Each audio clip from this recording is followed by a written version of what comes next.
زمین و آسمان کی پیدائش میں انگنت بے شمار نشانیاں ہیں، انیومریبل ڈیوائن سائنز، اور اس پورے نظام کو آپ دیکھیے، ایک فلو یا ایک رخنا بھی کہیں نظر نہیں آئے گا۔ سورہ ملک میں آیا وہ جس نے ایک دوسرے کے اوپر 7 آسمان بنائے، اے بندے تو رحمان کے بنانے میں کوئی فرق نہیں دیکھے گا، بس تو نگاہ اٹھا کر دیکھ، کیا تجھے کوئی رخنا نظر آتا ہے؟ پھر دوبارہ نگاہ اٹھا کر دیکھ، نگاہ تیری تھکی ماندی ناکام ہو کر پلٹ آئے گی۔ Now think about the creation of universe۔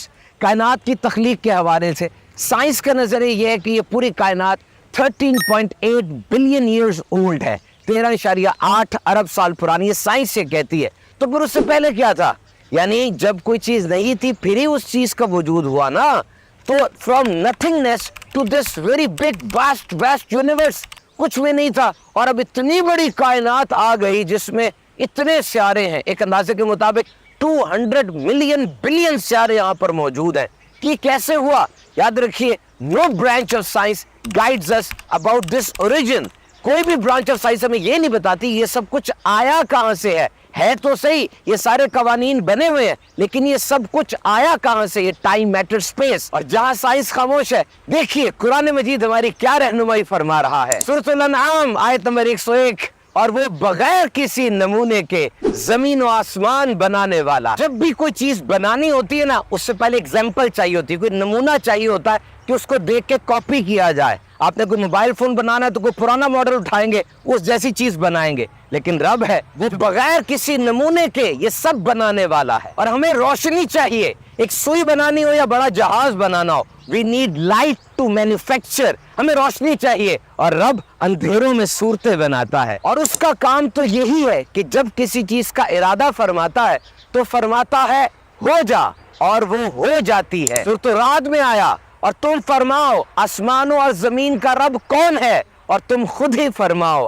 اللہ۔ سورہ روم میں آیا، اور آسمانوں اور زمینوں کی پیدائش اور تمہاری رنگوں اور زبانوں میں اختلاف اس کی نشانیوں میں سے ہیں۔ اور اس نظام کو دیکھیے تو صحیح، یہ آسمان کی اتنی بڑی چھت بغیر ستونوں کے کیسے کھڑی ہے، اور پھر یہ سفر ہو رہا ہے، سورج، چاند، ستارے، میٹرائٹس، یہ سب کی سب ہیونلی باڈیز، یہ سیارے یہ خاص طرف پہ بڑھتے چلے جا رہے ہیں۔ ان کے پاتھس ہیں، ان کے رستے ہیں جن کے اوپر یہ چلتے ہیں، نہ تھکتے ہیں نہ گرتے ہیں، بلکہ خاص سپیڈ سے بڑھتے چلے جا رہے ہیں۔ اور یہ بھی نوٹ کریں کہ یہ سب آپس میں ایک دوسرے کے ساتھ کسی خاص فورس کے ساتھ بندھے ہوئے ہیں، اور اگر یہ خاص فورس، یہ جو طاقت ہے، یہ اگر تھوڑی سی زیادہ ہو جائے، ہو سکتا ہے یہ سارے کے سارے سورج میں گر جائیں اور تباہ ہو جائیں، اور اگر یہ فورس، یہ طاقت تھوڑی کم ہو جائے، یہ سارے کے سارے نیچے گر جائیں۔ وہ کون ہے جس نے اس طاقت کو مینٹین کیا ہوا ہے؟ سورج زمین سے 152 ملین کلومیٹر دور ہے، 1 ملین 10 لاکھ کا ہوتا ہے، اور چاند تقریباً 3,84,000 کلومیٹر دور ہے۔ چاند کے 3 بنیادی فائدے بتائے جاتے ہیں، ایک تو مد و جزر، دنیا کے سمندروں میں آنے والی ٹائیڈز،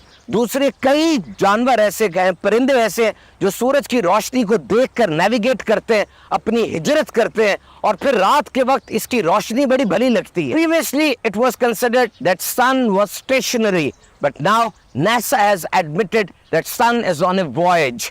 پہلے یہ سمجھا جاتا تھا کہ سورج اپنی جگہ کھڑا ایک جگہ پر ہے، لیکن اب ناسا ہی ایڈمٹ کر رہا ہے کہ سورج تو ایک سفر میں ہے، اور قرآن مجید تو 1400 سال پہلے اس راز سے پردہ اٹھا چکا۔ سورہ رحمان میں آیا، اور سورج اور چاند حساب سے ہے، یعنی there is a geometrical sequence۔ اور سورہ یاسین میں آیا، اور سورج کو لائق نہیں کہ وہ چاند کو پکڑے، اور نہ رات دن پر سبقت لے جانے والی ہے، اور ہر ایک اپنے اپنے دائرے میں تیر رہا ہے۔ سورہ یاسین شریف میں آیا، سورج اپنے ٹھہرنے کے وقت تک چلتا رہے گا، اور یہ ایک زبردست علم والے کا مقرر کیا ہوا ہے۔ اور اتنا بڑا نظام کیسے ہو سکتا ہے بغیر کسی سپریم ایڈمنسٹریٹر کے چل رہا ہو؟ ہماری تو سڑک کے اوپر 2 گاڑیاں آگے پیچھے سے آ رہی ہوں، اور اشارہ اوپر نیچے ہو جائے تو ٹکر ہو جاتی ہے، لیکن یہ سارے اپنے اپنے مدار میں گھوم رہے ہیں۔ اور غور کیجئے، اس فضا کے اندر آکسیجن ہے، 21% آکسیجن موجود ہے، جو جانداروں کے لیے بہت ضروری ہے۔ یہ خاص مقدار میں، پرسنٹیج میں آکسیجن باقی رہتی ہے، اس میں کمی نہیں ہوتی۔ ایک بابا جی کی سانس اکھڑنے لگی، ہسپتال میں گئے، سارا دن ہسپتال میں رہے، آکسیجن لگی، رات کو ہسپتال والوں نے بل دے دیا، جناب اتنے $، پے کرے۔ بابا جی نے بل دیکھا، رونے لگے۔ ہسپتال والوں نے پوچھا کیا ہوا؟ پیسے نہیں ہیں۔ بابا جی نے کہا پیسے ہیں، لیکن میں سوچ رہا ہوں 70 سال ہو گئے میں آکسیجن اندر لے کر جا رہا تھا،